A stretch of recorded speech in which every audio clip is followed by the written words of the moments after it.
स्त्री या महिला माता रानी के मंदिर जाती है तो वो क्या मांगती है, कैसे कैसे मांगती है? वो कभी ये अपने लिए नहीं मांगती है। कोनो भी महिला जो मैया के मंदिर में जाए छथी तो अपना लेल कखनो ने मांगे है। हरदम यह इच्छा रहे छे जे माँ हमर नहिरा में हमर भाई या भतीजा के आस रहे सब दिन, हमर माँ पप्पा ओ सब नीक रहे, सुखी रहे। ससुराल में हमर सास ससुर नीक रहे, हमर पतिदेव जी जब परदेश खटे है तो ओ सलामत रहे, हमर बाल बच्चा के माँ सुखी राखे हथिन।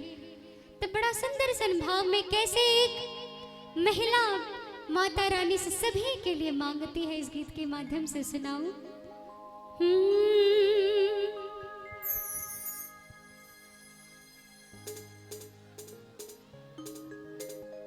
कि नहिरा में मांगे भाई रे भतीजवा, आ ससुरा में छोटका देवरवा। के माँ नहिरे सासुरे हर एक चीज सो भरपूर राखी हथिन हमरा अपना।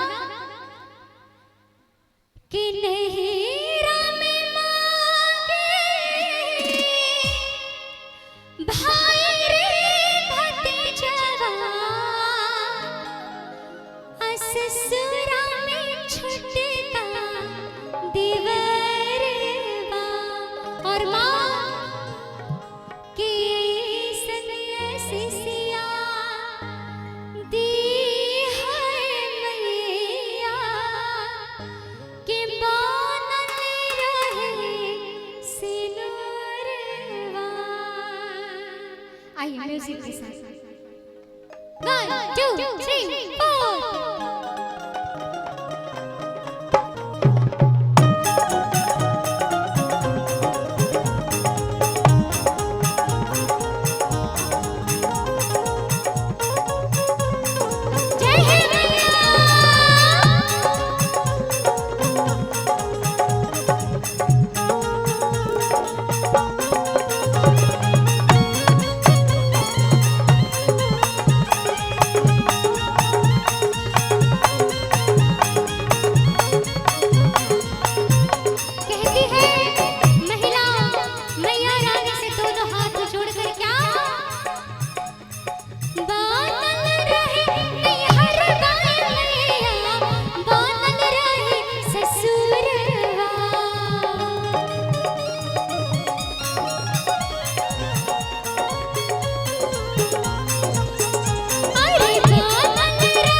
ससुर जी मिले राजा दशरथ जैसी मीठा मीठा, और सास मिले रानी कौशल्या सी।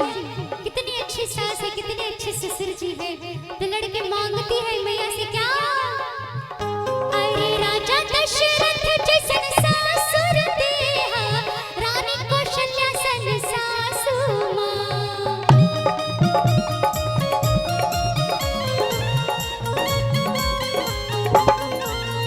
अरे राजा दशरथ जैसन ससुर देहा, रानी कौशल्या सन सासू माँ। राजा दशरथ जैसन ससुर देहा, रानी कौशल्या सन सासू माँ। ऐसन सिसिया दी है मैया, साजन रहे सिनुरवा। ऐसन सिसिया दी है मैया, साजन रहे सिनुरवा।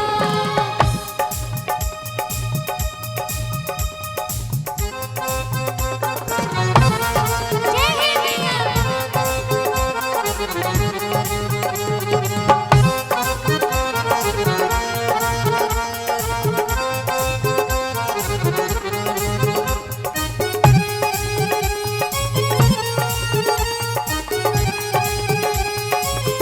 जय हे मैया।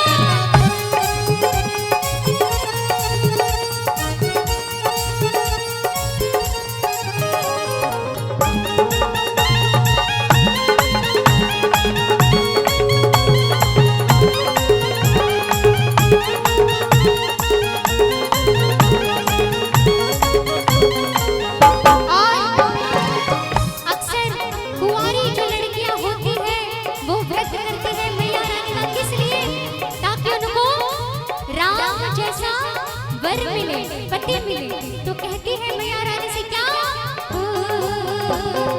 राम के जैसन मन रे दुल्हवा, मांगी फैला के अचारवा।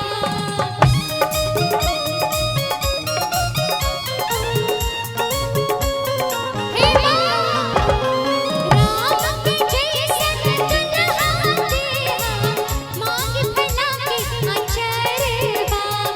ऐसन सिसिया दी है मैया, साजन रहे सिनुरवा। ऐसन सिसिया दी है मैया, साजन रहे सिनुरवा।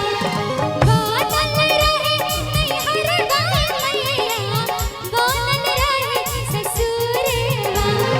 बादल रहे नैहर गाय मैया, बोलल रहे ससुरवा। ऐसन सिसिया दी है मैया, साजन रहे सिनुरवा। ऐसन सिसिया दी है मैया, साजन रहे सिनुरवा। ऐसन सिसिया दी है मैया, साजन रहे सिनुरवा। ऐसन सिसिया दी है मैया, साजन रहे सिनुरवा।